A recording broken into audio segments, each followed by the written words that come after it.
See, I don't like being repetitive with this, but I feel like every single YouTuber, every podcaster out there are probably going to be saying the exact same thing as we head into the weekend. That they are looking forward to take over Phoenix. And honestly, I am in the same boat. Now, the question is, hey, 2018, right? Every single takeover delivered, one after another. The question is, can NXT continue the same trend in 2019 with these takeovers? I think they can. And this is the first takeover of 2019. This is NXT Takeover Phoenix. It goes live this Saturday, live from the Talking Stick Resort Arena in Phoenix, Arizona. This is what's going to kick off Royal Rumble weekend 2019. And this is your NXT Takeover Phoenix previews and predictions. And of course, hey, it's me. It's Steve. What up, you sick, twisted mother flowers? Thank you all for watching this video and tuning in back into the channel. If you're new here, do yourself a favor right now. Make sure you give this video a big old thumbs up. A big old thumbs up, mother flowers. Also, while you're at it, give this video a big old share. Hit that sub button down below. And also, again, if you want to share this on social media, Facebook, your Twitter, wherever you share videos, feel free to. Feel free to share this video, the stream, what have you. But like I said before, I am excited. I cannot wait to see Takeover Phoenix. Now, let me just make this clear, okay? My review coming up Saturday will be a little late, being that the show starts at 7, and I don't get out of work till 9 p.m. So I will be watching the show late, and my review will be up late. So I will do a live review, because why the fuck not? And again, it's going to be fucking late. I just want to let you guys know ahead of time, so I don't hear no complaining, oh man, where's the review and shit like that. Just letting you know, so now you know. Ya tu sabe, if you will. Now, I'm looking at this card. There's 5 matches on this card. I feel like, again, I think that's one of the things about TakeOver that I can appreciate. It's not packed or stacked with like 8 matches on a card or 7. It's 5. And that being said, I'm fine with that, because less is good. I always say, and all these matches in some way are gonna fucking deliver. Let's be honest about it, okay? And I said this before, and I'll say it again. The one match I am looking forward to on this show is Ricochet versus Johnny Gargano. I was at Evolve 120 this past weekend in New York, in Queens, at La Boom, and I saw Gargano versus Austin Theory live. And just seeing Gargano live wrestling, it makes me look forward to seeing his match and just seeing what they're going to do. And it's crazy because last year, Gargano and Andrade Cien Almas, had the best championship match in the history of NXT. Some would even go further and say the best match in the history of NXT, as far as TakeOver is concerned. I honestly feel, and I know I'm not good, this is not in any type of order right now. We'll get back into order here momentarily. But I do feel that Ricochet and Gargano can go out there and outdo Gargano and Andrade. It's crazy because the same person in this match was the same person in the match last year. I'm talking about Johnny fucking Gargano. What is up, Ghostan? How you been, brother? How you been? But I'll tell you guys what, in the comment threads below, give me your predictions. What do you guys see winning this matches? What matches are you looking forward to the most? I really look forward to hearing you guys. Or if not, let me know on Twitter at HeelSteven. Right about there. There you go. So, I'm going to start from the bottom to the top, okay? We start off with the rematch. The trilogy here. The trilogy between Matt Riddle and Cassius Ohno. Cassius Ohno lost to Matt Riddle twice already. The first time he lost in 6 seconds at TakeOver War Games this past, I want to say, November, in like 6 seconds after a running knee. And they had a rematch. I think it was the beginning of the early January, like the first show of the year, where Riddle made Ohno submit. And now this is the third time they're going at it. Ohno has definitely gone into heel mode here. I want to say last week as well, he had a match with Keith Lee in a match where he won after hitting a low blow. And keep this in mind too. Again, I am fully aware that I did not recap NXT these past couple of weeks. I've been busy. So what I'm going to do in this predictions as well, give my thoughts of what happened in NXT as we get through these predictions as well, okay? So that being said, Riddle hasn't been cleared to compete. And last week, after the match with Keith Lee, Riddle came out to the ring in his flip-flops, which I think is funny as all hell. He's all dressed up in a fucking suit, and he's coming out there in fucking flip-flops. And he wants to go at it with Ono, and now they're going to go at it again. And I think, again, they can go out there, you give them, 15 minutes or 10 minutes, they can go out there and have a good match. There's no doubt about it. And I think this will kick off your show, to be honest with you. I'm going to go with, I think Ono finally gets his win. I think finally got to throw him a bone, right? Why the fuck not? And you have Ono get the win. And you know what? I'll go even further in saying that Cassius Ono makes an appearance at the Royal Rumble this coming Sunday. So I'm going to go with Cassius Ono getting the win on this match. After this, we get what I'm calling the match of the night. What I believe will be the match that will outdo Johnny Gargano versus Andrade Cien Almas from TakeOver Philadelphia last year. Ricochet defending the NXT North American Championship versus Johnny Wrestling, Johnny TakeOver, the whole shebang. Johnny Wrestling, Johnny Gargano. I cannot wait for this fucking match. I think these two guys, again, this is the match, again, like I said, that could outdo that. Or hell, I'll even go further. Could even outdo Sami Zayn, Shinsuke Nakamura from TakeOver Dallas. And I was at that match. I was at that event a couple years ago. And they've had matches before. Ricochet and Gargano had matches before at Dragon Gate and Evolve. And these guys can definitely go. And I think for a lot of people who have never seen them wrestle on the independent circuit are in for a fucking treat. Leading up to this match, again, Johnny Gargano, in some way, it looks like he reformed DIY with Tommaso Ciampa. Because think about it, Tommaso Ciampa is the one who instigated for this match to happen. Oh, Gargano, you should go out there and, try to get the North American Championship. And all this led to Gargano showing his colors. Super kicking Ricochet. To then on NXT, they had a face-off where they went at it. They brawled, and then Ciampa came out, then Aleister Black came out, and everyone thought, oh my god, DIY is back together. They're about to shake hands, and Candice LeRae stopped all that from happening. But honestly, again, this is one of those things too where Gargano needs a win.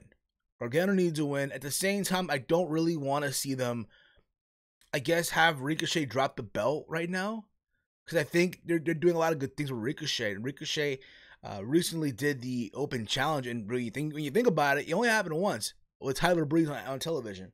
So that being said, as far as a winner in this match in particular, I want to say Ricochet, but honestly, I think Gargano gets the belt here. I think Gargano becomes the new North American champion. I think that's what's gonna happen come at the end of TakeOver in Phoenix, Arizona. Guys, give me your thoughts on that match. Do you think this match could outdo Almas and Gargano? Do you think it will outdo Sami Zayn, Shinsuke Nakamura? Do you think that Gargano walks out finally the new North American champion? Guys, give me your thoughts down below in the comment threads of this video.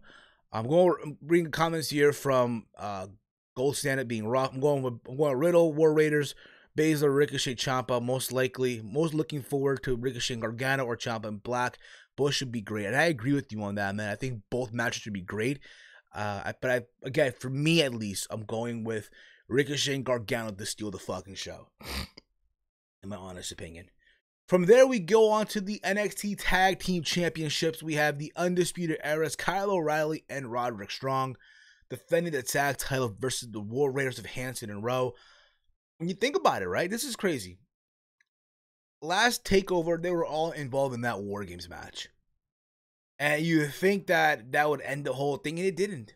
They made things even more crazy, more worse, to where now the Undisputed Era, again, in this case, the War Raiders, They want the tag titles. They want those belts.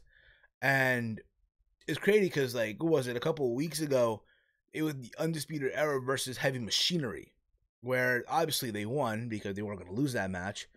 And it's one of those things, too, where you're the War Raiders, right?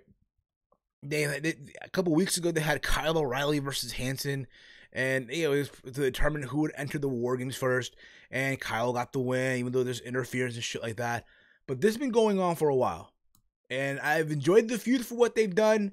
I've enjoyed the little video promo that happened a couple weeks ago with the War Raiders, where they were like somewhere in some field and they burnt something. It's like a giant crossing, whatever. I enjoyed it. I thought it was pretty cool. It was pretty unique. That being said, though, I do see the Undisputed Era retaining the tag titles right now. I don't see them dropping it anytime soon. If anything, you can have them drop the titles probably come WrestleMania weekend. But again, we'll see how that goes. But I am going to go with Kyle O'Reilly and Roderick Strong retaining the tag title. It's kind of crazy when you think about it. This is a takeover that does not feature Adam Cole in any match whatsoever, or if does not feature Velveteen Dream. Apparently, Velveteen Dream said that he does not want to. He refuses to work. He refuses to work until him and WWE can come to an agreement. I'll talk about that this coming Friday on the Team Hill podcast. So make sure you guys tune in for that, as we're going to get a lot of stuff, especially it's our go home show to the Royal Rumble. I'm also battling a cold, so just keep that in mind. All right, just letting you motherfuckers know right now. We then get Shayna Baszler versus Bianca Belair for the NXT Women's Championship. I said this when the match was announced, that Bianca Belair is going to go into Phoenix. She's going to go into Phoenix, Arizona, getting the biggest pop, right? And I still feel that she will. I think that for her first takeover, this is huge. And tonight on NXT, they played a video package.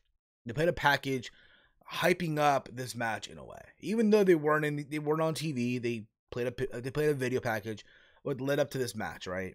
They aired what happened when they were in the ring, and Bianca slapped Shayna Baszler and then escaped Marina Shafir and Jasmine Duke. How Shayna Baszler talked about how Bianca go from undefeated to overrated. How the fans were chanting overrated in EST. How, for Shayna Baszler, she can understand Bianca's position because, hey, this is her first takeover and she's fighting for the championship. As the same way with Shayna Baszler back at TakeOver New Orleans. It was her first takeover, but she faced Ember Moon for the title.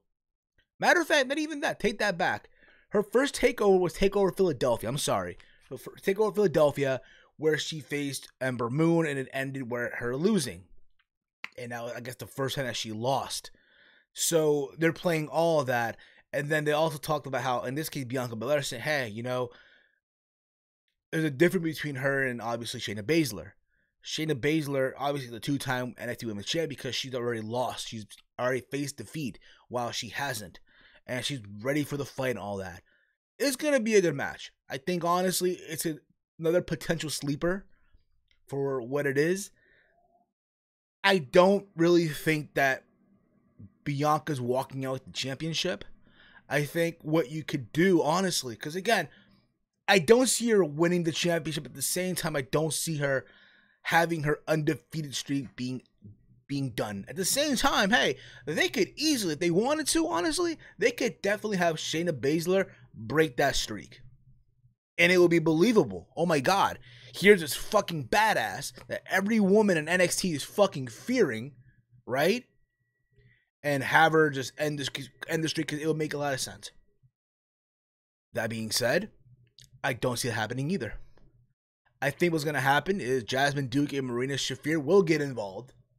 And they will they'll not get involved, but they'll cause disqualification. It's going to be where Bianca's about to win the belt. She has everything going her way. And then out come the other women of the 4 horsewomen of MMA and call disqualification or no contest. That's what I see happening. And they can have the match on TV later on that's where Bianca gets her first defeat. That's what I see happening. Now, people are saying too, you can have Shayna Baszler pop up in the Women's Royal Rumble. I think that could happen too. You think about it, right? Ember Moon last year. made an appearance in the first ever Women's Royal Rumble. Bandaged up and everything, but the night before she wrestled Shayna Baszler and almost fucked up her arm. So you could do that too, but I don't see Shayna Baszler making her way to the main roster anytime soon, to be honest. I think if you're going to bring her up, you're going to bring her up with Jasmine Duke and Marina Shafir. I think that happens probably come Survivor Series time. That's when I see that actually happening. But guys, give me your thoughts on that. Give me your thoughts on Bianca Belair and Shayna Baszler. Your thoughts on that match. Who do you see winning? Do you think the streak ends this Saturday night? Let me fucking know in the comment threads of this video. Or if not, on Twitter at HeelSteven. And after this, we get the fucking main event of the evening. The main event. We get Tommaso Ciampa versus Aleister Black. Tommaso Ciampa putting Goldie on the line. I'm sorry. The Puppet Master. Tommaso Ciampa putting Goldie on the line versus Aleister Black. This is obviously the rematch from a couple of months ago in NXT where Tommaso Ciampa shocked the world and he beat Aleister Black for the championship. Yeah, there was help from Gargano. I'm going to be honest, I've enjoyed the build-up to this match. I've enjoyed the video promos by Aleister Black. It's like some other dimensional world and there's fog and there's smoke and he's just talking all the stuff, how Tommaso's his puppet master and how he's gonna freaking overcome the puppet master and beat him and how he's just holding on to the title. I've enjoyed it. I've even enjoyed again what happened on NXT, where again it was Ricochet and Gargano. They were in the ring, they were facing off, then Ciampa comes out, and I guess to help Gargano, and people were chanting DIY, DIY, DIY. And then out came Aleister Black to even things up, but to no avail, because again, you literally had, and I kid you not with this, you literally had DIY, that being Ciampa Gargano, beating the holy fuck out of Aleister Black and Ricochet. So people were just chanting DIY and oh my god, it's happening, oh my god, what's going on right now? And the fact that they both left the ring together. And it looked like they were going to shake hands. And then, like I said earlier, Candice LeRae prevented them from shaking hands. Could there be, I guess, a reunion of DIY? I don't mind it, really. I guess them as heels, why the fuck not? That being said, though, with this match, you know, with Tommaso Ciampa, you know, holding on to this title, I think that will happen. I don't think Aleister Black is losing the title, is winning the belt anytime soon. I don't think it's going to happen. I know there's people that also that will also say, oh, there's still hope that the person to beat Ciampa for the belt is Gargano. I don't see that either. I think that ship has finally sailed. I think that who's going to probably beat Tommaso Ciampa down the road is probably Matt Riddle or Keith Lee. One of those two, I think. But I look forward to this match. As far as a winner goes, I'm going with Tommaso Ciampa. I think Ciampa wins. He has a way to win. There'll probably be a ref bump somewhere in this match. And Gargano comes out and helps Tommaso Ciampa retain the NXT title, in this case being Goldie. But nonetheless, like I said before, and I'll say it again, I look forward to this show. I think, again, takeovers always tend to steal the weekend. Whether it's Royal Rumble weekend, SummerSlam weekend, Survivor Series weekend, Money in the Bank weekend, or more importantly, WrestleMania weekend. But again, we are getting close to the road to WrestleMania. For every wrestling YouTuber, wrestling podcaster, WrestleMania season is like the holiday season. All the content is going to be uploaded on people's YouTube channels, podcasting feeds, you fucking name it. That being said, I will be going live momentarily as well on 2K19. What I'm going to be doing momentarily are more match simulations on this channel. I'm going to try to get done by today. Most likely Daniel Bryan versus Styles for the WWE title, and as well as Finn Balor versus Brock Lesnar for the Universal title. And if I get one Rumble in, that'll be awesome, okay? But that's what's happening. That's what's going to happen momentarily. So again, I will be going live on the PS4 on the YouTube channel momentarily. So again, make sure you're notified when I go live again. Join the live chat, join the commentary, if you will, what have you. And listen to me with my shitty commentary. Because why the fuck would you not? Mamma mia. But that's all I'm going to say here, guys. Again, I hope you all enjoy Takeover Phoenix. I hope that you all have a fun time watching, whether you're watching it at home, whether you're watching it, you know, with your friends, or if you're actually going to be there in Phoenix, Arizona for Royal Rumble weekend. Hope you enjoy yourselves. But that's going to be it for me. Thank you all for watching. Follow me on Twitter at HeelSteven. In the comment thread below, give me your predictions for Takeover Phoenix and what match you're looking forward to. If not, let me know on Twitter at HeelSteven, where I tweet throughout all these shows: Raw, SmackDown, NXT, Impact, you name it. You fucking name it, and I'm tweeting during those shows. All right? And as always, motherflowers, hate, comment, and subscribe. Until next time, y'all, it's Steve, and I'm out. Peace out, motherflowers. Yep, I cannot wait. Gargano and Ricochet. Shut up and take my fucking money. Just saying. Just fucking saying. Shut up and take my money. Oh my God, the amount of weed I'm gonna smoke this weekend. God, I can't wait.